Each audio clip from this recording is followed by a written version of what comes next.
Bienvenidos a esta sexta sesión de la Cátedra de Historia Regional de Manizales y Caldas, Alipio Jaramillo Giraldo, Cultura y Territorio.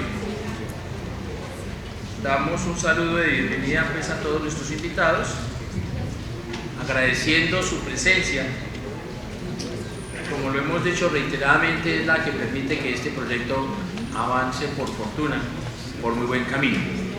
Recuerden resolver el examen de manera individual, sin consultar ni al vecino ni nada, sin hacer trampa. ¿Sí? Recuerden que al final estamos recogiendo las notas de los que acierten. Este es el tercer examen.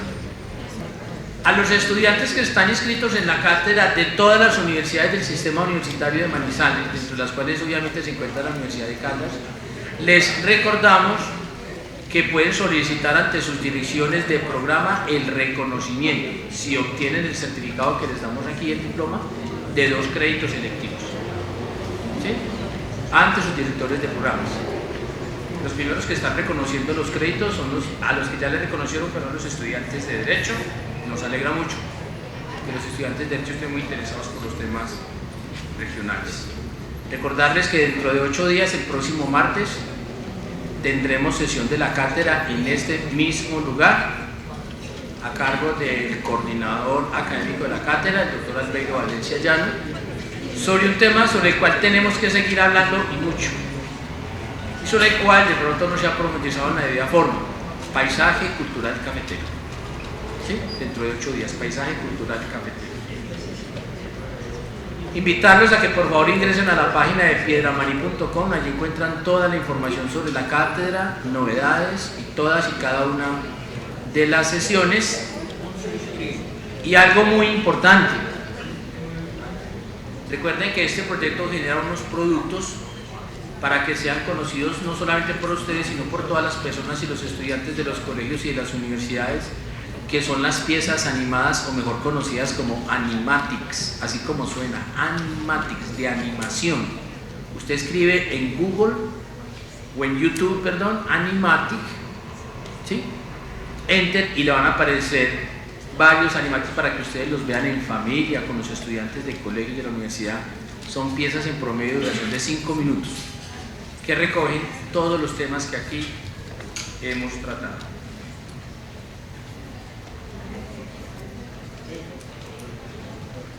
Para el día de hoy tenemos un tema supremamente importante a propósito de los 200 años del Bicentenario. Agradecemos previamente y expresamente al Departamento de Historia y Geografía de la Universidad de Caldas, a su director, el doctor Ricardo Alberto Castaño, por su permanente vinculación y apoyo a la Cátedra de Historia Regional de Manizales y Caldas. También a nuestros invitados. El panel del día de hoy va a estar coordinado y liderado por el asesor de la cátedra, profesor Luis Fernando Sánchez Jaramillo, que nos acompaña aquí, docente del Departamento de Historia y Geografía de la Universidad de Caldas y doctor en Historia de la Universidad Nacional de Colombia, miembro del Instituto de Investigaciones en Ciencias Sociales y Humanas, y con quien por fortuna hemos podido también, con su apoyo y con su ayuda, consolidar este hermoso proyecto de ciudad. Bienvenido, doctor Luis Fernando Sánchez. Entonces yo lo dejo para que usted presente a nuestros invitados en este tema tan importante. Buenas noches, un saludo muy especial a Piedramaní, a los invitados que tenemos hoy, pero de manera muy especial a ustedes, los asistentes, sin los cuales no es posible el éxito de esta cátedra. Quiero decir, antes de presentar el panel que hemos denominado 200 años de historia, Colombia, un país macondiano, que esta cátedra fue considerada porque este año se está celebrando el bicentenario del proceso de la independencia de Colombia, y la cátedra consideró necesario incluir este tema en su programación. También habíamos anunciado desde el año pasado que la licenciatura en Ciencias Sociales de la Universidad de Caldas conmemora este año sus 50 años de creación, y esa es la razón por la cual nuestros invitados hacen parte del Departamento de Historia y Geografía. El panel que tenemos hoy está integrado por el profesor Luis Felipe Castrillón. El profesor Luis Felipe Castrillón es doctorando en Historia y Estudios Culturales por la Universidad Pablo de Olavide. Tiene una maestría en Educación por la Universidad de Caldas. Tiene un pregrado como licenciado en Ciencias Sociales. Tiene una serie de artículos relacionados con aspectos que vamos a tratar hoy, pero en los que quiero destacar principalmente un libro publicado este año que se llama Shock y Resistencia en Colombia, Construcción de Paz para el Posacuerdo, y que fue escrito en compañía del profesor Ricardo Castaño Zapata. También quiero presentar y dar la bienvenida a la profesora Mariela Márquez Quintero. Mariela Márquez es magíster en Educación con énfasis en Enseñanza de la Historia por la Universidad de Caldas. Tiene 2 pregrados, uno en Filosofía por la Universidad de Santo Tomás y otro en Comunicación Social y Periodismo. Sus múltiples artículos han estado enfocados a temas como el café, el conflicto armado y algunos artículos sobre periodismo.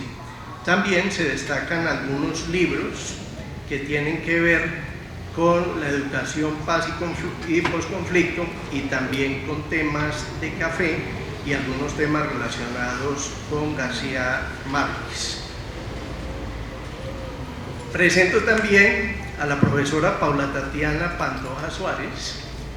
La profesora Pantoja Suárez es doctoranda en Educación por la Universidad de Caldas, magíster en Educación por la Universidad de Caldas, licenciada en Ciencias Sociales. Entre sus artículos se destaca Ecos de ayer y de hoy y mañana, la conciencia histórica como concepto y propuesta en la formación de licenciados en Ciencias Sociales. Tengo que decir que los temas de conciencia histórica y enseñanza de la historia han ocupado el interés de la profesora Paula Tatiana.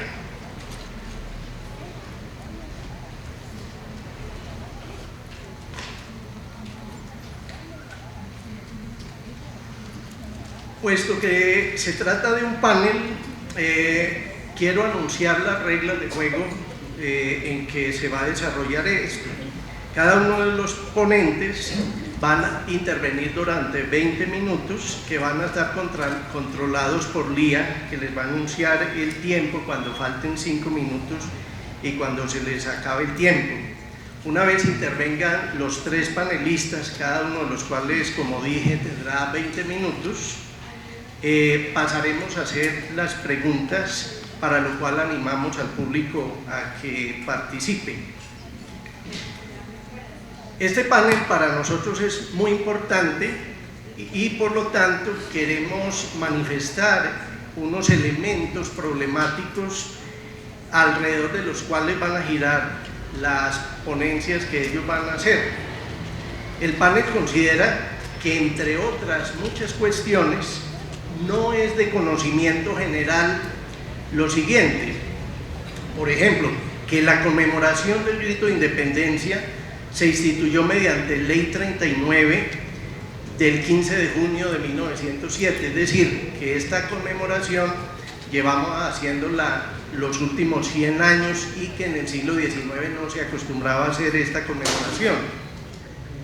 Segundo, que en 1913 el Congreso de la República escogió el 7 de agosto como fecha para celebrar el primer centenario de la independencia de Colombia, que se corresponde con la primera idea no generalmente conocida. Que la celebración del primer centenario fue una estrategia para cimentar la identidad nacional alrededor de un pasado común como la independencia.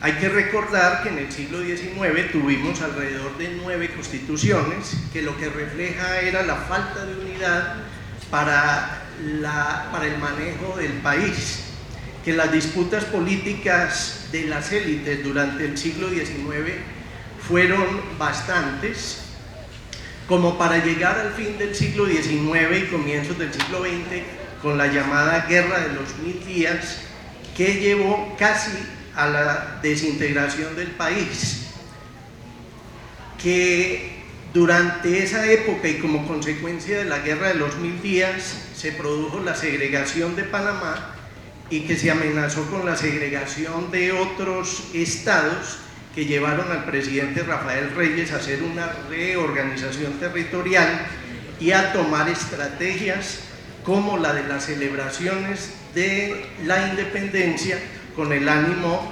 de cimentar la identidad nacional. Que por ejemplo las batallas de la independencia en América Latina, en ellas intervinieron militares ilustrados formados en importantes regimientos como la Guardia Corps, que en promedio tenían 20 años, pero que luego ocuparon puestos importantes en la política. Que los indios negros y mestizos tuvieron gran participación durante la independencia, pero que en el caso de los indios se opusieron al proceso de independencia con Agustín Agualongo en Pasto, prefiriendo seguir siendo vasallos de los ciudadanos. Es un caso muy especial de la periferia colombiana. Que por ejemplo los negros integraron los bandos realistas y patrióticos porque ambos les ofrecieron la libertad por la que ellos luchaban desde el siglo XVIII. Que después de la gesta de independencia se eliminaron paulatinamente instituciones de protección indígena como los resguardos. Que los negros tuvieron que esperar cerca de 50 años más después de la independencia hasta que se le eliminó la esclavitud en Colombia. O que hasta la Constitución de 1991 se ha concebido una participación efectiva de las comunidades indígenas en las negritudes o de las negritudes en los destinos del país. Todo lo anterior nos lleva a preguntarnos qué historia y para qué enseñar en el marco del Bicentenario. Con este preámbulo entonces queremos darle la palabra al profesor Luis Felipe para que haga su intervención.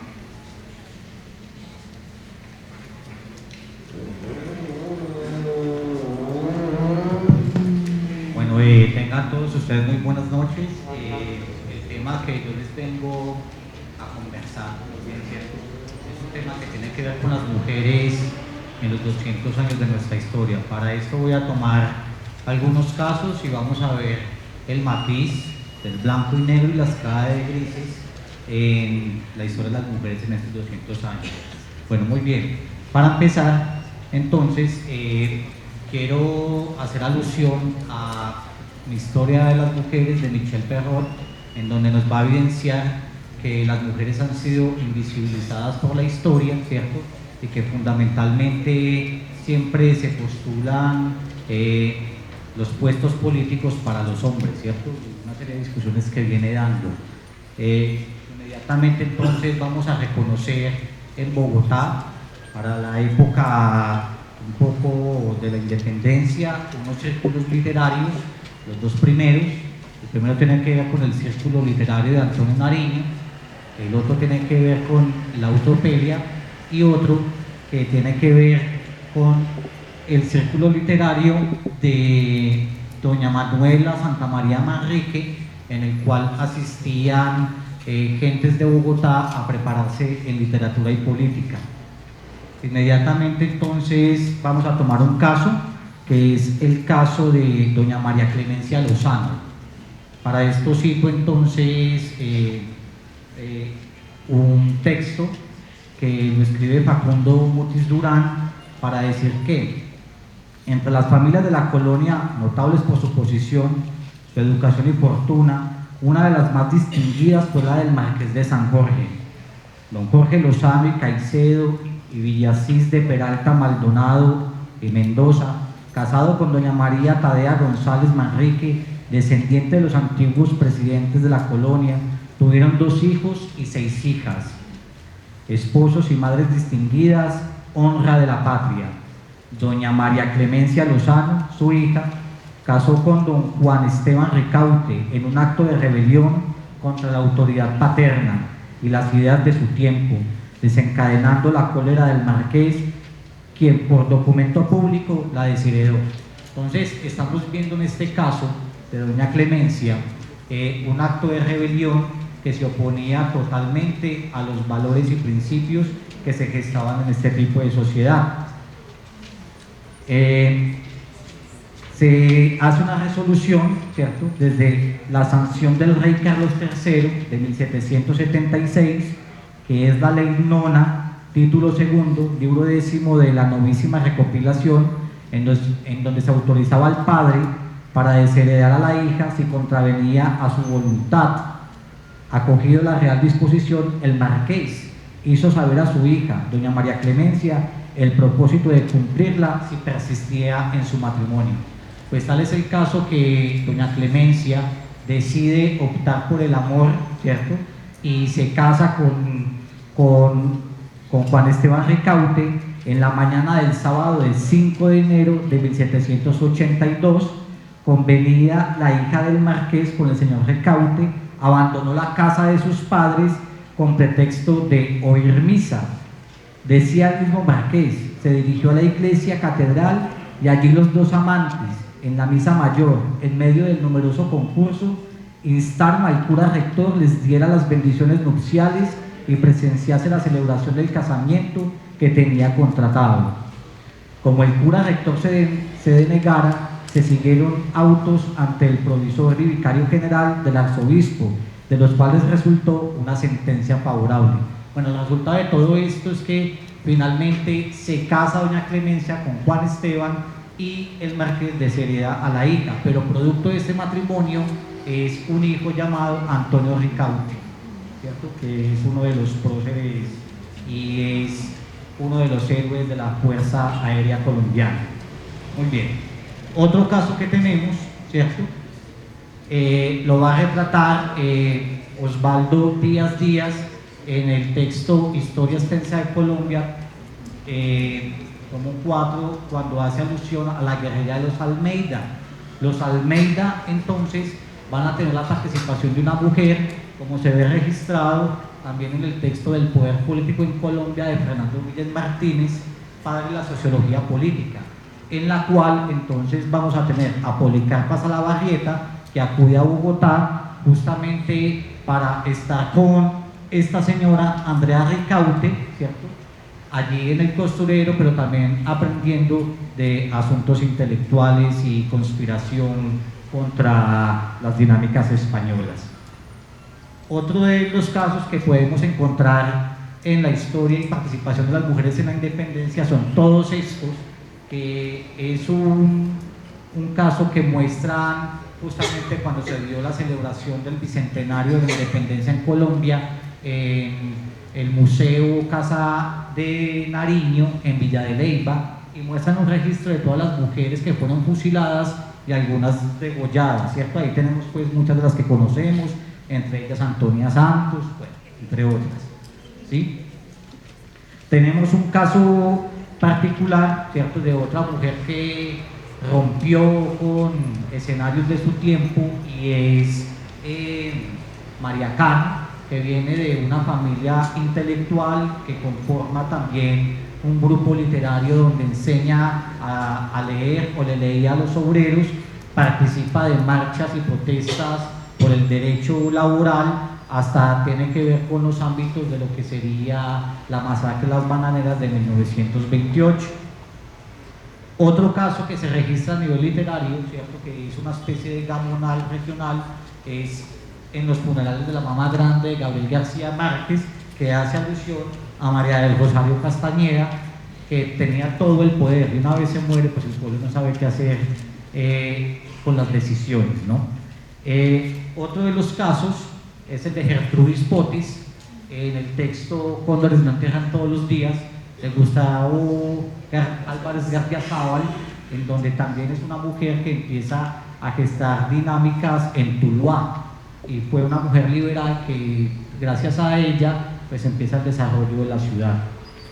Otro caso lo tenemos con Francisca Batista Borges, que es registrado en el libro de Doble Historia de la Costa, El Retorno a la Tierra, de Orlando Fals Borda, en donde, abro comillas, dice: el papel histórico jugado por Francisca Batista de Borges en su época es formativo de la sociedad costeña y por eso merece atención de los estudiosos.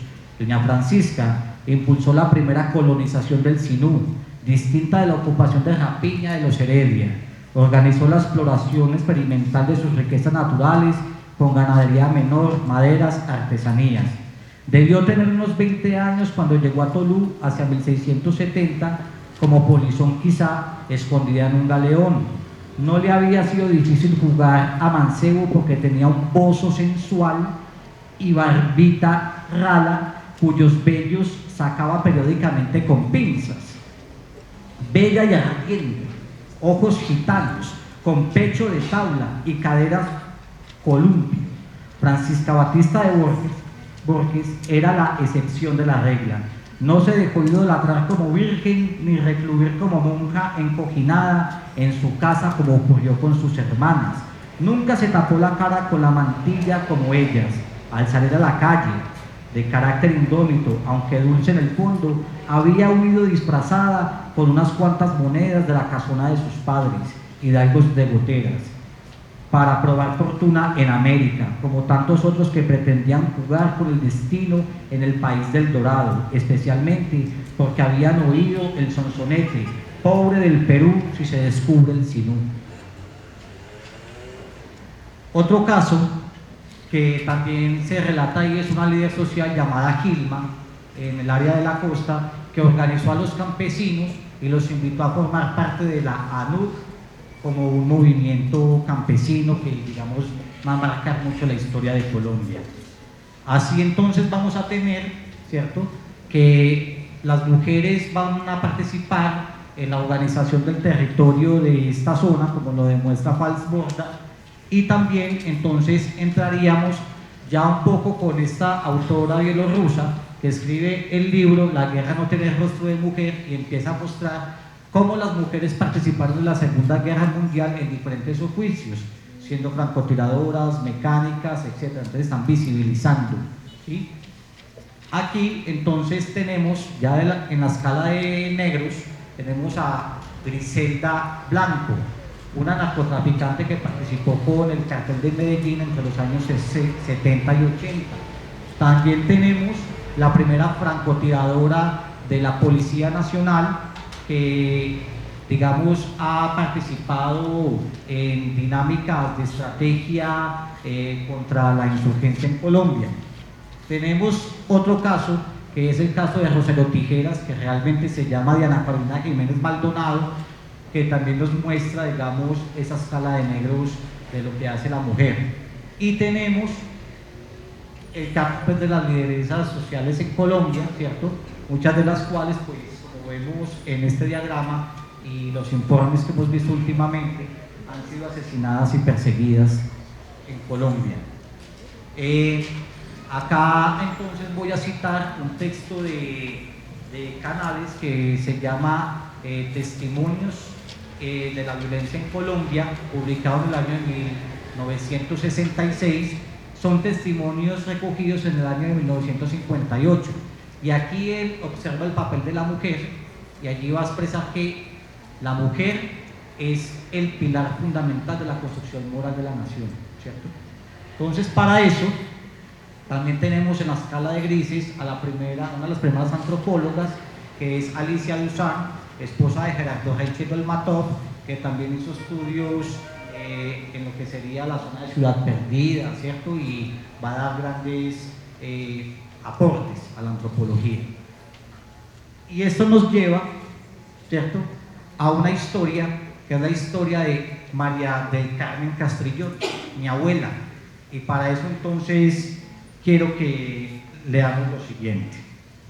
Esta es María del Carmen Castrillón, oriunda de las montañas andinas del eje cafetero, de extracción campesina, de donde aprendió que la buena arepa es la que ella misma muele con ese instrumento conocido como máquina de moler. Mismo nombre que acompaña a esas familias que se encargaban del desmonte para preparar el terreno para el cultivo.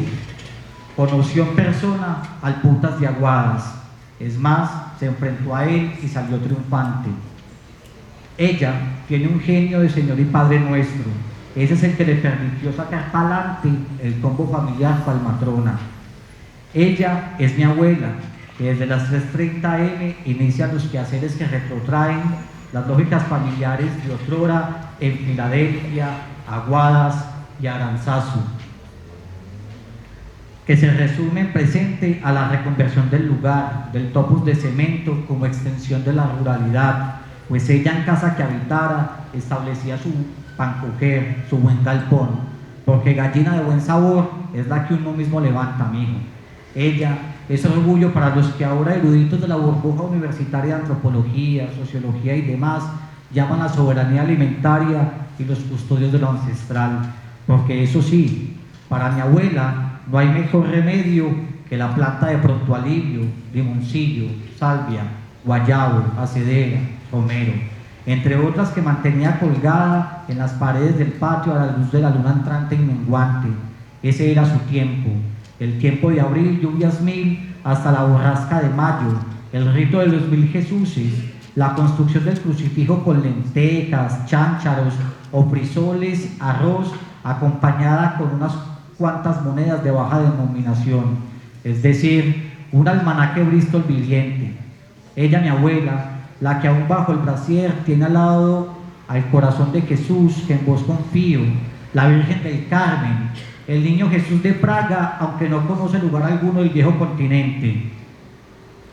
En sus manos, esos son sus santos, que protegen su alcancía y amamantan su espíritu de lucha, porque ella lucha contra los años, lucha contra las injusticias cuando ve por televisión las protestas de las dignidades campesinas y los policías le pegan a su gente de su misma abstracción, de su misma historia, de una historia de experiencias en el mismo origen y desarrollo del conflicto social y armado en Colombia, de esas historias de vecinos con machetes dispuestos a picar al otro a causa de viva el Partido Conservador, viva el Partido Liberal.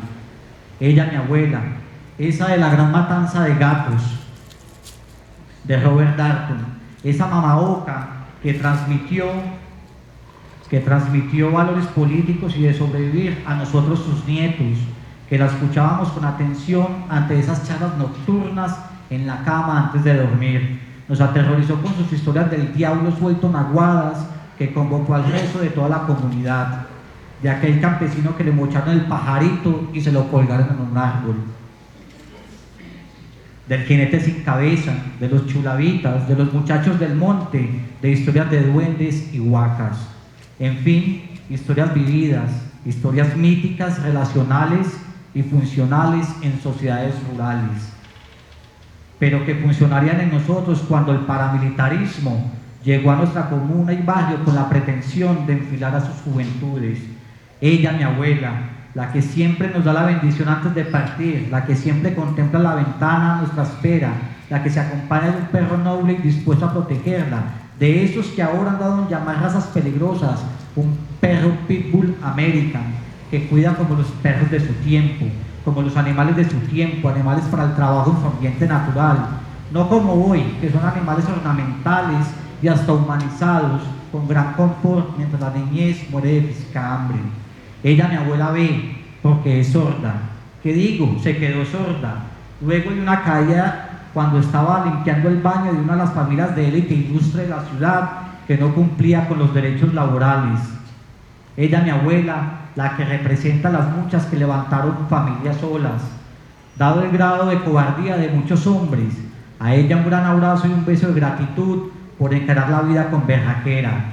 A ella, mi abuela, y las otras tantas que habitan la urbe en claustros de cemento, pero con extensión reproductiva de ruralidad, un gran abrazo.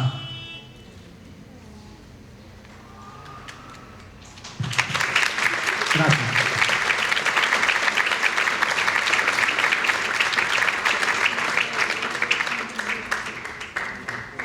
Muchas gracias, profesor Felipe. Ahora vamos a escuchar a Mariela Márquez Quintero. Ella ha denominado su ponencia 200 años de historia en Colombia, un país macondiano. Mariela. Buenas noches, yo había estado ya hace 15 días, qué pena que repita y que vuelva. Buenas noches a mis compañeros, a ustedes. Pues después de la muy bella intervención de Felipe, del profe Felipe, yo voy a hacer una referencia más como periodista. Decir que uno es profesor de historia abarca mucho, pero decir que se va a hablar de historia es un tema complejo, es un tema difícil donde la memoria difícilmente nos puede fallar. Por eso les aclaro que voy a hacer más una connotación o un relato periodístico de los hechos que, como solía decir Gabriel García Márquez, son macondianos, donde la realidad supera la ficción, lo que llaman muy cariñosamente los mexicanos comaliano, comala del pueblo no imaginario real de Pedro Páramo de Juan Rut. Uno le escucha decir jocosamente a los mexicanos, eso es comaliano, como aquí decimos es macondiano o es de realismo mágico. Y hago la acotación aquí con mi colega José Miguel, con quien solemos hablar mucho de Gabriel García Márquez y quienes hemos sido profes de historia, de la vida y obra de Gabriel García Márquez, pero más desde lo histórico. Repito lo que dije hace 15 días aquí, y es reconocer que uno de los grandes factores importantes para leer a Gabriel García Márquez es que nos enseña de historia. Leer a García Márquez uno aprende, uno no entiende o no alcanza a dimensionar en qué momento ese escritor sabía tanto de historia y conocía tanto de historia. Voy a hacer una pequeña acotación más corta que la de hace 15 días sobre lo que dijo Gabriel García Márquez de Colombia. Él solía decir, por ejemplo, que yo siempre les he repetido y se los he dicho a mis estudiantes y lo repito aquí, 3 textos muy importantes de Gabriel García Márquez, periodísticos. Él es un gran novelista, sin duda alguna, y el Nobel se lo dieron por novelista. Yo se lo hubiera dado en medio de mi ignorancia por periodista. Y no acabamos de saber quiénes somos, la patria amada aunque distante y la soledad de América Latina, que fue el texto que leyó cuando le dieron el Premio Nobel de Literatura. Entre otras cosas, él dice, esta encrucijada de destinos ha forjado una patria densa e indescifrable, donde lo inverosímil es la única medida de la realidad. Nuestra insignia es la desmesura, en todo, en lo bueno, en lo malo, en el amor y en el odio, en el júbilo de un triunfo y en la amargura de una derrota. Destruimos a los ídolos con la misma pasión con las que los creamos. Somos intuitivos, autodidactas, espontáneos y rápidos, trabajadores encarnizados, pero nos enloquece la sola idea del dinero fácil. Tenemos en el mismo corazón la misma cantidad de rencor político y de olvido histórico.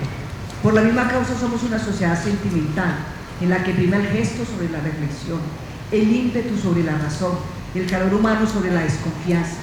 Tenemos un amor casi irracional por la vida, pero nos matamos unos a otros por las ansias de vivir. El autor de los crímenes más terribles lo pierde una debilidad sentimental. De otro modo, al colombiano sin corazón lo pierde el corazón. Hace referencia a cuando Pablo Escobar llamó a su hijo, estaba huyendo de las autoridades, le habló media hora, el hijo le decía, porque el hijo nos contó después a los periodistas, papá, cuelga que te están grabando. Colgó y a los 10 minutos se dio el enfrentamiento, no el enfrentamiento, sino la llegada de las autoridades y de la policía al sitio donde estaba. Él termina diciendo en uno de sus tantos textos: creo que Colombia está aprendiendo a sobrevivir con una fe indestructible, cuyo mérito mayor es el de ser más fructífera cuanto más adversa. Se descentralizó a la fuerza por la violencia histórica, pero aún puede reintegrarse a su propia grandeza por obra y gracia de sus desgracias y de la vida. Hacía esta referencia para empezar a mostrar, pues, las diapositivas que vemos atrás hacen un panorama general, pero yo les traje lo que para mí como periodista, más que como historiadora, con el respeto de mis colegas que conocen y son licenciados en ciencias sociales, de los académicos de la Academia de Historia, algunos hechos que demuestran lo macondiano que es el país. La patria o 1810-1819. Es la lucha de un país federalista como deseaba Santander, o uno centralista impulsado por Bolívar. Esta última idea terminó prevaleciendo. Ahí venimos. Hemos tenido 23 guerras civiles, hablan de 23 de 20, o sea que somos un país que no nos entendemos desde el diálogo y la conversación. 1 de enero de 1885, lo que decía el profesor Fernando Sánchez, se elimina la esclavitud en el gobierno de José Hilario de Márquez. 36 años después de liberarnos de los españoles, sometimos a los negros. Le aprendimos la lección dura y difícil de los españoles con nosotros. El primer presidente y único presidente negro, Juan José Nieto Gil, mandatario de Colombia durante 6 meses, del 25 de enero al 18 de julio de 1861. Hemos permitido que una representante afrodescendiente de las comunidades negras llegue al poder. 1886, la constitución que nos rigió hasta 1991, 105 años. Una constitución que hablaba de nación y no hablaba de Estado. Una constitución que establecía prácticamente un Estado religioso. Un país consagrado al Sagrado Corazón, 105 años. De respeto a los asuntos religiosos como ninguno, pero eso le dio también una situación difícil y compleja al país que estaba en guerra y a un país que de esa fecha, a la nueva constitución del 91, tuvo 3 conflictos internos. Posteriormente se hizo la constitución del 91, que cambió por un Estado social de derecho, y como se lo digo coloquialmente a mis estudiantes, el sacrificado fue Jesucristo. Salió de la constitución, primer artículo decía o dice: Colombia es un Estado social de derecho y hay libertad de cultos. Constitución, ¿qué hizo la Constitución de 1886? Que las zonas del sur del país, me corrigen los profes de historia si estoy equivocada, o si fue la reforma que hizo el presidente Rafael Reyes, hizo que las zonas del sur del país fueran 105 años intendencias y comisarías. Las zonas del sur del país vinieron a ser departamentos en la Constitución del 91. ¿Qué fue eso? Un sentido de exclusión y un sentido de inequidad, mientras el resto del país, de Bogotá para abajo, parte de la costa atlántica y toda la zona pacífica eran departamentos, en el sur del país eran intendencias y comisarías. ¿Qué hizo esto? Que el país quiso agudizar la guerra, porque sin duda alguna era un proceso de exclusión y que de Bogotá para abajo el país prácticamente no existía. Se inicia la confrontación ideológica y armada entre liberales y conservadores, que se extendió hasta el Frente Nacional. Ya hablamos del Frente Nacional. 3 de noviembre de 1903, Colombia se separa de Panamá. Todavía tenemos la discusión si fue bueno, si fue malo, si fue que Rafael Reyes le dijo a los norteamericanos: presten la plata y se la devolvimos, y nunca, dicen algunos, pero no historiadores como tal, sino más comentaristas, nunca nos devolvieron el canal de Panamá. 1935 ingresó la primera mujer a la Universidad Nacional a estudiar medicina. Casi 50 años después ha sido creada la universidad. Y también veníamos de unas universidades, las universidades religiosas, o con un concepto religioso, fueron las primeras en llegar a América cuando se dio todo el tema de la conquista y la colonización española, y ya las universidades estatales. 1822 habla que la primera fue la Universidad de Antioquia, no la Universidad Nacional, que con pequeños colegios que se fueron impulsando como una universidad. Y posteriormente, en 1867, se crea la Universidad Nacional de Colombia, donde el Estado reconoció que además de las universidades religiosas y católicas que eran privadas, el Estado también debía responder.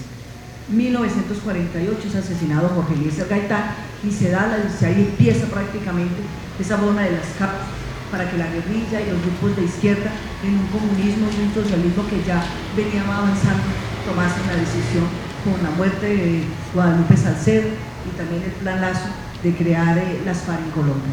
1953 asume Gustavo Rojas Pinilla, entre el 10 de mayo de 1957 y el 7 de agosto de 1958 no gobernó un presidente, sino una junta militar compuesta por 5 hombres de las Fuerzas Armadas. En 1957 se dio el plebiscito para votar las mujeres. 154 años después de la independencia pudimos votar las mujeres. 2 plebiscitos muy importantes ha tenido Colombia en su historia reciente o en los últimos 2 siglos. El plebiscito para que las mujeres votaran y el plebiscito por el acuerdo de paz entre el Estado colombiano y las FARC. 6 de junio de 1957 matan a Guadalupe Salcedo, el líder campesino de las autodefensas liberales. Esa fue una de las causas primigenias para que Pedro Antonio Marín, posteriormente Tiro Fijo, Manuel Marulanda Vélez, decidiera conformar el grupo armado de las FARC. 1 de diciembre de 1957 comienza el Frente Nacional, el proceso de exclusión política más grande que tuvo América Latina en el siglo XX. Liberales y conservadores se repartieron el poder 16 años y excluyeron todo otro proceso político que quisiera llegar a la presidencia de la República. 24 de mayo de 1964 nacen las FARC, posteriormente el ELN, el EPL, el M-19. Solo Colombia tiene hoy grupos, solo en el mundo existen grupos guerrilleros hoy en Colombia. Las guerrillas en América Latina se dio una desmovilización en algunos casos, otros de ellos fueron derrotados, porque una guerra como la que vive Colombia, que es una guerra convencional, que es ideología, territorio y plata. ¿Qué tenían las guerrillas? Ideología. ¿Qué tenían territorio? ¿Qué no tenían plata? ¿Por qué la guerra en Colombia se extendió 52 años? Porque por el medio se metió el narcotráfico. 1961 llegan a Colombia los llamados cuerpos de paz, creados para contrarrestar la insurgencia en América Latina. John Kennedy los envió. Algunos de ellos se vinieron de la guerra que estaba empezando del Vietnam, y se vinieron también de algunos convictos que había en China, consumían opio, llegaron a Colombia. Lo primero que hicieron fue agarrarse, perdónenme la expresión, voy a ser un poco fuerte, fumar marihuana, y se van a decir que en Estados Unidos que la marihuana de aquí era la mejor. Ahí es donde se fortalece el narcotráfico y empieza prácticamente a conocerse el tema de Pablo Escobar, el tema del cartel de Medellín y los carteles en América Latina. En 1970, en Colombia, Pablo Escobar se inician las actividades de narcotráfico, llegan los soldados de los cuerpos de paz de Estados Unidos. 1981 nace el movimiento Muerte a Secuestradores Más, que incubó en Colombia el nacimiento de las Autodefensas Unidas de Colombia. 1982, Gabriel García Márquez, que les digo cariñosamente mi hijo, recibe el Premio Nobel de Literatura fuera del país, porque se fue del país porque lo acusaban de ser guerrillero del M-19, de lo que él dice: yo era comunista y fui comunista, y dijo muchas veces: en mí no era siendo comunista, pero nunca calcularon, y lo que a mí me interesaba era la paz. 1985 se da la toma al Palacio de Justicia, un error político y militar de la guerrilla del M-19, pero un error político y militar del Estado. Un error que prácticamente llevó a que el grupo de M-19 hiciera un acuerdo con el gobierno de Virgilio Barco, pero también que hoy, 34 años después, todavía haya desaparecidos, todavía estén los desaparecidos y no se haya podido describir qué pasó.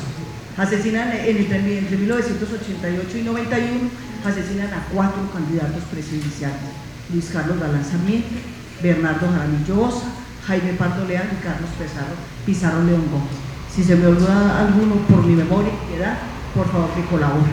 Fueron asesinados 6.000 militantes de la Unión Patriótica, partido político de izquierda. El hecho del genocidio político más grande en el mundo en el siglo XX fue la muerte de los militantes de la Unión Patriótica en Colombia. 1991 nace la Constitución para superar una guerra. 1992, la Constitución que dice, entiendo que son las instituciones me ayudan los estudiantes de Derecho, tienen el concepto de que la Constitución, que es un Estado social de derecho, la Constitución francesa, la Constitución colombiana y la Constitución de Estados Unidos. Eso implica que un Estado social de derecho donde los derechos humanos están por encima de cualquier consideración. En 92, el gobierno de César Gaviria construyó una cárcel especial al gusto de Pablo Escobar. Un año después huyó, posteriormente murió en una acción de las fuerzas del Estado. El Estado no fue capaz con él y el Estado le tocó, cariñosamente le digo a mis estudiantes, peinarle los lomos a Pablo Escobar y decir, dio el sitio donde construían la cárcel, dijo cómo construían la cárcel y él apagaba la luz. Cuando tenían que apagar la luz y volarse, en la habitación del Estado, todos los equipos para poder apagar la luz, lo que sucedió de la cárcel donde está. 1994 es elegido Ernesto Samper, acusado de su campaña de recibir 3.000 millones de pesos del cartel de Cali, el llamado proceso 8.000. Lo negó siempre. Cuando terminó, aceptó. Dijo, no vi el elefante, tengo que admitir que siempre presentí que en mi campaña había dineros de narcotráfico.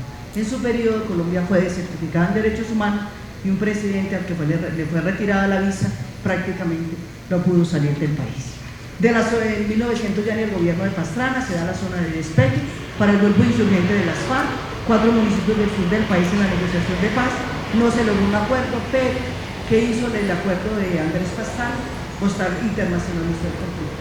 Andrés Pastrana puede ser macondiano, suena más político, más pragmático, internacional el conflicto, y le mostró al mundo lo que estaba pasando en Colombia.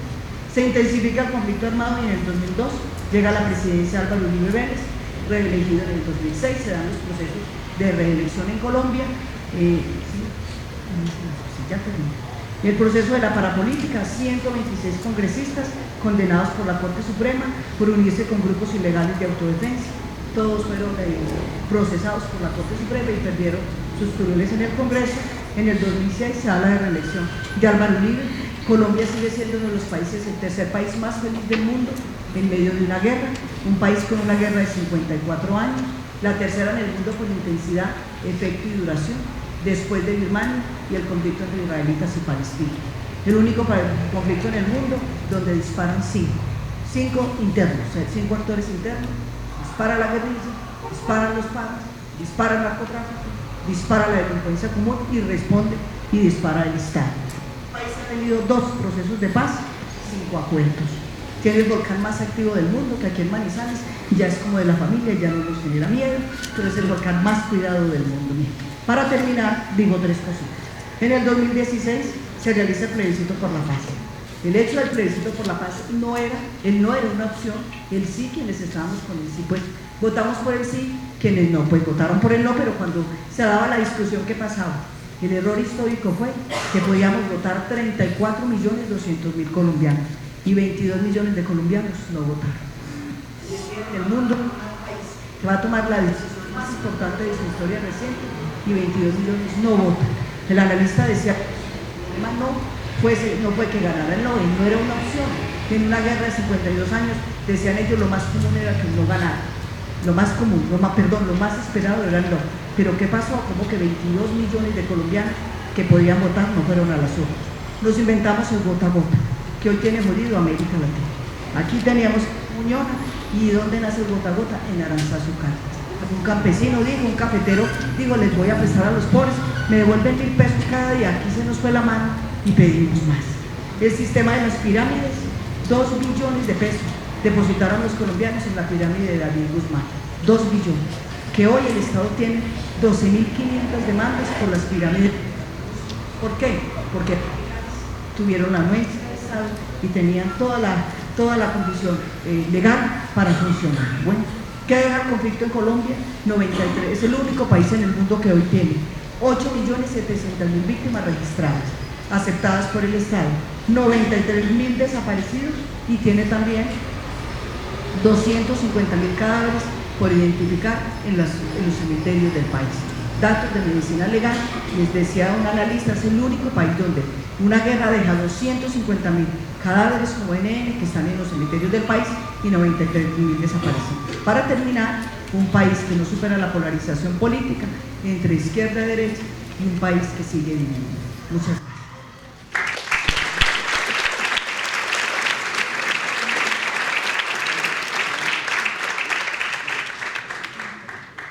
Muchas gracias a la profesora Mariela Márquez. Ahora invitamos a la profesora Paula Tatiana Pantoja Suárez. Su presentación se ha titulado Un bicentenario, múltiples voces para investigar, escribir y divulgar la historia. Profesora Paula Tatiana. No se escucha.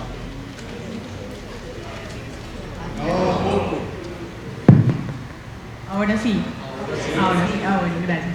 Bueno, pregunto primero porque además eso de ser el último de la noche es poco emocionante, pero también me da la posibilidad de retomar algunas de las reflexiones de mis compañeros, a quienes les agradezco mucho por estar acá y acompañarme hoy.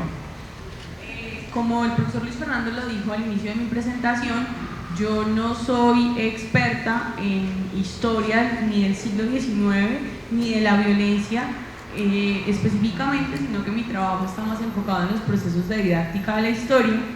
Algo de lo que voy a presentar aquí tuvo la posibilidad de presentarse en los foros municipales de educación de Neira y de Anserma, al igual que en el foro departamental de educación, todos en el marco del bicentenario. Entonces, hablar de historia y que esté de moda la historia es una maravilla para los que nos interesa y los que sé que están aquí, estamos aquí sentados. y es una posibilidad muy interesante que quisiera debatir con ustedes en torno a la producción que existe en la investigación histórica, pero también en los escenarios de divulgación, y yo coincido como el principal escenario de divulgación, pues la escuela, ¿cierto? Sin ser el único, sí es el más, digamos, yo creo que el que más marca los imaginarios históricos de la ciudadanía política en Colombia. Entonces, en ese sentido, yo tengo pues como la intención de mostrarles algunas tensiones en el asunto de la producción historiográfica en el marco del Bicentenario, algunos puentes de relación con la enseñanza de la historia, unas intencionalidades formativas en el marco de la didáctica de la historia que creo que vale la pena hoy pensar desde este Bicentenario, y por último algunas posibilidades que desde los ejercicios investigativos que hemos realizado, no solo desde el grupo de investigación al cual pertenezco, sino desde el semillero al cual le agradezco a algunos de mis estudiantes por estar aquí hoy, al semillero de investigación en Historia, Región, Educación y Sociedad, hemos tenido la posibilidad de hacer. Yo empiezo, bueno, hago un paréntesis corto, de pronto los que estuvieron, veo a dos compañeros, a dos colegas que estuvieron en el foro de Neira, les ofrezco disculpas a Cristian y Alejandro porque otra vez tenemos que escuchar decir cosas parecidas, pero yo creo que es una posibilidad importante de hablar de elementos que he reflexionado para estos espacios que creo que son importantes.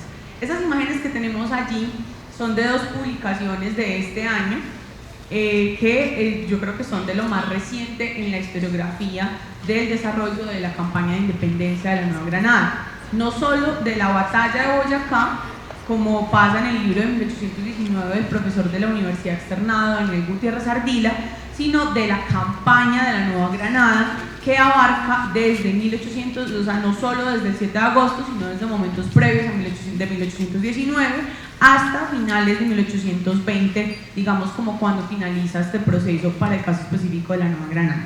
Estos dos trabajos que están aquí son solamente una pequeñísima muestra de la gran cantidad de nuevas perspectivas que los historiadores, que los investigadores están desarrollando para hablar de la campaña libertadora y de los inicios de la vida republicana de nuestro contexto colombiano.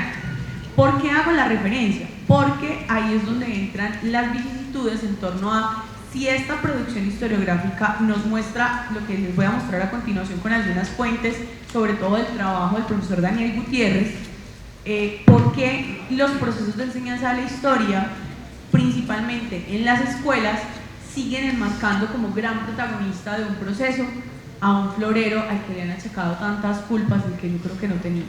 Y que por demás, creo que muchos de ustedes lo sabrán, pues de florero tenía muy poco, ¿cierto? Entonces, en el libro de 1819, yo no sé qué tanto se alcance a ver, porque este videoín a veces fallan, pues está como un poquito clarito. Sí. No sé si se puede apagar un segundo para mostrarles una imagen chiquita. No los voy a dormir, espero, pero solo es un momento.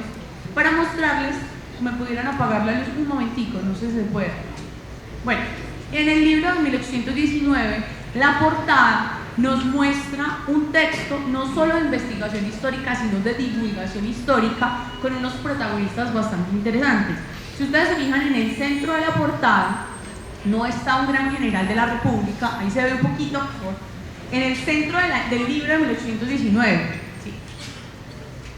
Este personaje que está aquí es un personaje que tiene una ruana, que tiene un sombrero, que está de alpargatas, y es un reconocimiento que hace este investigador a los sectores populares del altiplano cundiboyacense, y que fueron realmente los que desde esta perspectiva de esta obra sostienen y ayudan a la consecución de la campaña de independencia. ¿Por qué? Porque fueron los que le dieron comida al ejército libertador que había pasado por el páramo de Pisba y que estaba llevado, literalmente llevado, estaban muertos de frío, muertos de hambre, desnutridos, enfermos.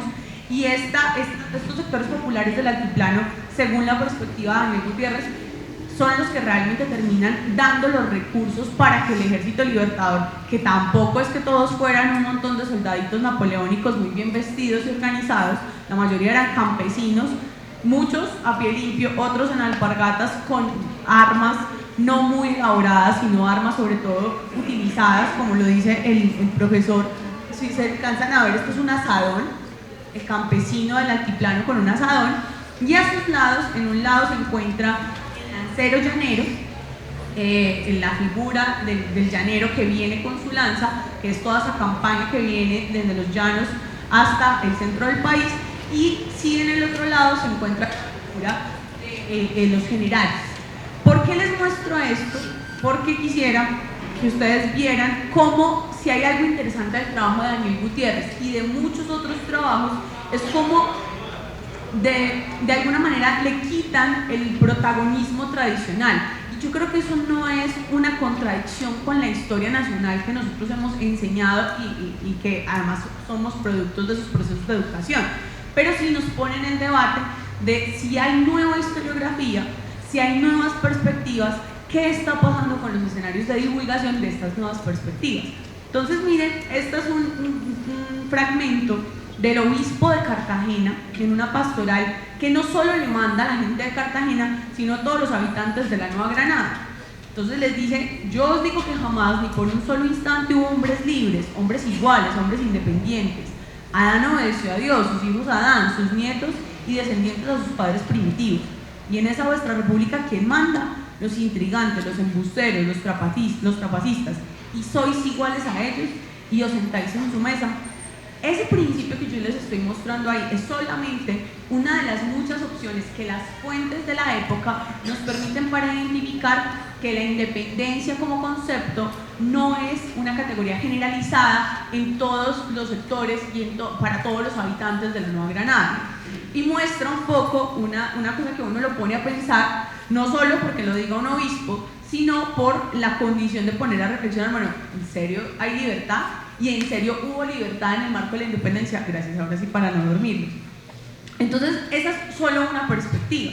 Pero esto no lo está, o sea, miren que esto no es algo nuevo, es una recopilación nueva que hacen los historiadores, que hacen los académicos para mostrarnos esos otros matices que durante muchísimo tiempo no es que no existieran, porque esto siempre ha existido, estos documentos están en los diferentes archivos, sino que poco se había trabajado con ellos y que poco se habían divulgado. Este es un documento de la proclama del comandante Manuel Valdés dirigido a los habitantes de la provincia de Popayán. Popayán era básicamente una región de frontera en el marco del proceso de la independencia, porque de Popayán hacia el sur las fuerzas realistas, que no eran peninsulares sino americanos, que eso es otra cosa que yo creo que es bastante interesante de contar. O sea, uno se imagina a los españoles peleando con los neogranadinos, cuando en la realidad gran parte de los ejércitos realistas estaban conformados por americanos que creían que la única y la mejor forma de vivir era bajo una monarquía, porque habían nacido así y porque los ideales que se habían construido en torno a ellos como sujetos pues estaban arraigados a la figura de ser súbditos del rey. Entonces, esta proclama en este contexto particular, es decir, de Popayán hacia el norte, los discursos independentistas tienen digamos una extensión mucho más rápida, pero todo el tema que de pronto algunas personas que estén aquí, que hayan trabajado todo el asunto de la Navidad Negra y todo este tipo de temáticas en el sur del país, donde la figura de Bolívar no es tan querida ni tan idolatrada como en muchos otros contextos, nos permiten ver la importancia de la proclama de este comandante y dónde la dijo. Entonces nos plantea que la República os convida con la unión, la paz y la fraternidad tan estrecha, que olvida toda vuestra conducta anterior por perjudicial que haya sido. Españoles y americanos, todos serán acogidos en el seno de la patria. Habitantes de Pasto, ahí está su pullita. Soldados de San Sebastián de la Calzada, vosotros sois nuestros hermanos, ya no hay diferencia entre nosotros. ¿Por qué me parece muy interesante la proclama de Manuel Valdés? Porque es una posibilidad de mostrar esa heterogeneidad de perspectivas que confluyen en el marco de la independencia. Y yo creo que eso es muy valioso, no solo dentro de la historiografía, sino dentro de los procesos de enseñanza, porque nos muestra que como hoy las sociedades tenemos diferencias, que como hoy las sociedades tenemos perspectivas de análisis distinto, pues la sociedad de comienzos del siglo XIX también las tenía, que habían rencores, porque miren, entonces todo el tema de olvidar esa conducta por perjudicial que haya sido, esto es una cosa bien polémica para esta época, porque es decir, bueno, ustedes la embarraron, pero ya ganamos, ahora olvidemos, porque existe la necesidad de unificar, de organizar, de institucionalizar, lo cual realmente no fue tan sencillo, ni en el Caribe colombiano, ni hacia el sur del territorio de la Nueva Granada. Y esta última parte, que yo quisiera complementar un poco con el discurso del profesor Luis Felipe, esto es un discurso de uno de los próceres de la independencia en 1821 por Francisco Antonio Sea, y dice: hijas de Colombia, que vuestra mano, como la de la aurora que obliga a la noche a deponer su manto de las tinieblas y abre con sus dedos de rosa las puertas del oriente para que salga el sol. Casi un poema de amor. Que vuestra mano sea la que haga arrojar las sombras españolas y abra la entrada del astro de la libertad. Este es un discurso a las hijas de Colombia, pero específicamente a las mujeres de Tunja. ¿Por qué? Porque esas mujeres de Tunja tuvieron un papel fundamental, no como heroínas del proceso de independencia real en la mayoría de los casos, sino como quienes apoyaron con comida, con cuidados médicos o con cuidados de enfermería básica, con ropa a estos soldados que llegaron en unas condiciones tan complejas por toda su travesía por el páramo. Entonces, lo que yo quiero mostrarles es que hoy existen una gran cantidad de posibilidades, no solo en el acceso a las fuentes originales, sino en el trabajo de los historiadores e investigadores de muchas perspectivas en torno a la comprensión del proceso de independencia y de consolidación de la República. Que cuando hablamos de esa patria boba de la que hablaba la profesora Mariela, para muchos historiadores hoy, por ejemplo para Margarita Garrido, es una condición natural de la primera experiencia de gobierno autónomo, y que además estaba en toda la coyuntura de la situación que estaba pasando en la misma península por toda la llegada o esa situación entre la salida de Napoleón y la llegada nuevamente de Fernando VII al poder en 1814. Entonces, esos elementos yo pienso que hoy y no son tan nuevos. Desde más o menos mediados del siglo XX en Colombia se está haciendo una producción mucho más amplia, no solo desde la independencia, sino desde muchos hechos y fenómenos históricos, mucho más plural. Pero los escenarios de divulgación son supremamente diferentes. Los escenarios de enseñanza son supremamente diferentes. Y eso no quiere decir que no haya maestros y maestras en distintas regiones y espacios haciendo cosas diferentes. Pero la alfabetización política de un país como el nuestro, que muestra devenires como los que mis compañeros mostraron, específicamente la profesora Mariela, nos permite ver que muchas de las formas en las que el conocimiento histórico se construye llegan de unas maneras extrañas a la escuela. ¿Y por qué? Pues no sé, pero perdónenme las diapositivas un poco extensas, ahí son como reflexiones que yo hago como para que ustedes las vayan revisando. Es porque yo coincido que la enseñanza de la historia sigue pensándose en una única posibilidad de la construcción de identidad nacional. Y ahí es donde yo creo que hay una enorme brecha entre la producción de la historiografía con las posibilidades y potencialidades que tenemos para mirar otros para qué de la historia. Marc Bloch, hace ya mucho rato, escribió un texto que se llama Apología para la Historia. Y en Apología para la Historia él inicia diciendo la pregunta de un niño a su papá que era historiador, diciendo: papá, cuéntame para qué sirve la historia. Esa pregunta que parece tan sencilla, yo creo que es una pregunta que nos está llevando a los escenarios de divulgación del conocimiento histórico. ¿Por qué? Porque nos está poniendo a pensar en qué llega, por qué llega y bajo qué criterios llega a los escenarios de divulgación que no son solo la escuela, los museos, los medios de comunicación, la prensa, tienen un papel educativo importante, pero evidentemente la enseñanza tiene el hecho de que los niños en su gran mayoría tengan que ir, no quieran ir, no tengan que ir a la escuela, y que dentro de los contenidos que les enseñan en la escuela aparezcan contenidos de historia, porque yo tampoco, y ahí hago un debate importante, yo creo que la ley 1874, que es la ley de la enseñanza de la historia, claro, a todos los que trabajamos en historia nos alegra y nos encanta, pero decir que antes no estaban enseñando historia, el profesor Luis Felipe, que es un maestro de escuela secundaria, sabe que él está enseñando historia hace mucho rato, con ley o sin ley, con ciencias sociales o sin ciencias sociales, está enseñando historia. Pero la mayor parte de los procesos de enseñanza de la historia no tienen una relación directa con la producción de la historiografía, que nos está poniendo además a hablar de múltiples voces, de múltiples escenarios, y donde yo coincido que es mucho más probable que yo establezca relaciones de empatía histórica con esos sujetos humanizados que con los discursos de la cátedra boliviana donde Bolívar y parece que hubiese peleado solo la guerra de independencia, como si él hubiese peleado solo, sin camisa y además hasta casi sexy, el hombre, una guerra solo. Él, sin su ejército además, hablando de la pluralidad de ese ejército, que no es el ejército formado, organizado, preparado, bien armado, bien uniformado de las guerras napoleónicas, no es el ejército, sino ese ejército de sectores populares, pero además las personas que sostienen ese ejército. Entonces ahí yo digo, ¿será que no es mucho más probable establecer empatía histórica con esos sujetos que con esos sujetos idealizados de las historias nacionales? Y eso no quiere decir que el hecho de que hoy tengamos compañeros con la camiseta de la selección y el hecho de que exista la construcción de identidad nacional sea negativo. Yo creo que no.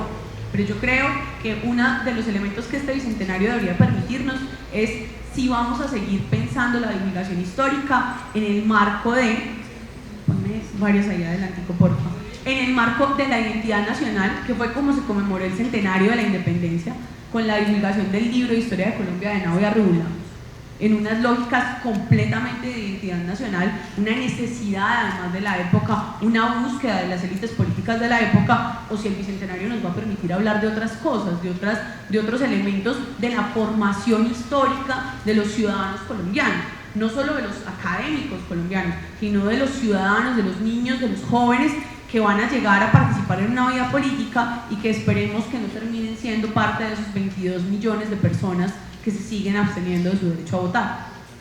Y ahí es donde yo hago unas relaciones que considero que son importantes para hablar de cómo estas nuevas perspectivas de la historiografía, pero también de la historia, de la filosofía de la historia, de la teoría de la historia, pues hablan desde la categoría que yo, los que me han escuchado en otros escenarios, como mi categoría central, que es la categoría de conciencia histórica, para adquirir sentido de ese conocimiento histórico. Ese conocimiento histórico en sí mismo, por la formación de un ciudadano culto, de un ciudadano obediente de la norma, de un ciudadano que respete los símbolos de identidad nacional, yo creo que tenemos que replantear. Y con eso de replantearlo no quiere decir total, pero sí replantear, porque no hemos mostrado, y la profesora Mariela lo decía alrededor de la trayectoria que ella nos mostraba, cómo eso, o sea, seguimos cometiendo una cantidad de errores, no repitiendo errores, porque es algo que yo le insisto mucho a mis estudiantes, en que si hay algo que la investigación histórica nos demuestra, es que los hechos históricos y los fenómenos históricos pueden ser comparados, más no se repiten, pero sí que nos muestra cómo quizás estamos fallando en los procesos de alfabetización histórica, porque seguimos pensando cómo se pensaba la lógica de la divulgación y de la enseñanza de la historia de hace 100 años. Entonces la ley 1874 se pensó también en ese escenario de la construcción de identidad nacional, que no es que sea negativo desde mi perspectiva, pero no puede ser el eje central en una sociedad donde existen hoy tantas necesidades de reconstrucción de memoria, donde existe la posibilidad de desarrollar habilidades de pensamiento histórico, pero donde existen problemas socialmente vivos, como la desigualdad, como la pobreza, como la corrupción, como los grupos que se enfrentan cotidianamente en los contextos de los jóvenes y de las comunidades, y donde ese devenir histórico tiene mucha más importancia. Entonces desde allí yo hago, y con esto cerraría con este esquema que les muestro ahí, yo pienso que uno de los retos de la enseñanza de la historia para este bicentenario es pensar en una categoría para poder retomar un poco lo que la profesora Mariela planteaba. Este es un toma condiano, pero yo no lo tomo desde desde esa perspectiva de lo macondiano, como esa vaina que da como risa pero ganas de llorar al mismo tiempo, sino desde una categoría que autores han estudiado de la obra de García Márquez, como Van Dyck, con alrededor de la filosofía, alrededor de la posibilidad de que la enseñanza de la historia desde el bicentenario nos permita mostrar esa temporalidad, pero también esa espacialidad de esos territorios con los cuales todos establecemos empatía, amor, recuerdos, donde el profesor Felipe construyó y reconstruyó la memoria de su abuela y donde existen nuevas posibilidades de llevar esa perspectiva cronotópica del tiempo y el espacio, de ese tiempo y de ese espacio vivo que se transforma, pero que tiene una historicidad, a las aulas de clase y a los diferentes escenarios de divulgación histórica. Entonces, pues por asuntos del tiempo yo lo plantearía allí, pero digamos como que mi gran pregunta es si nosotros como maestros, como divulgadores, como académicos, nos estamos preguntando para quién estamos haciendo esta historia, para qué y bajo qué perspectivas, o si definitivamente pensamos que lo mejor es replicar o tratar de replicar lo que se hizo en el marco del centenario de la independencia. Para mí el bicentenario es una posibilidad de replantearnos, de transformarnos y de sobre todo mirar la necesidad de que la alfabetización histórica de los diferentes niveles educativos y de las diferentes poblaciones tenga una mayor trascendencia en una ciudadanía crítica en nuestro país. Muchísimas gracias.